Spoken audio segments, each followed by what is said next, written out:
ఛానల్లోకి స్వాగతం.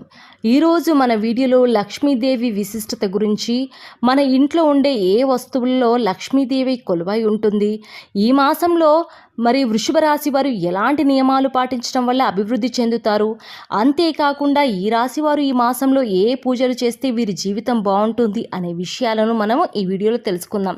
అయితే ఇప్పటి వరకు మీరు మన ఛానల్ని సబ్స్క్రైబ్ చేసుకోకపోయినట్లయితే సబ్స్క్రైబ్ చేసుకొని పక్కనే ఉన్న బెల్ ఐకాన్ని క్లిక్ చేసి ఆల్ సెలెక్ట్ చేసుకున్నట్లయితే మేము అప్లోడ్ చేసే ప్రతి వీడియోని ముందుగా మీరు చూడవచ్చు. లైక్ చేయడం కూడా మర్చిపోవద్దు. ముందుగా మనము వృషభ రాశి వారు ఈ మాసంలో ఎటువంటి పూజలు చేయాలో తెలుసుకుందాం. అయితే ఈ శ్రావణ మాసంలో కృష్ణాష్టమి రోజు శివుడికి సంబంధించిన పశుపతి హోమాన్ని జరిపిస్తే పిల్లలు లేని వారికి పిల్లలు పుడతారు. అంతేకాకుండా మీ పిల్లల కారణంగా ఎటువంటి సమస్యలైనా ఉంటే అవన్నీ దూరం అయిపోతాయి.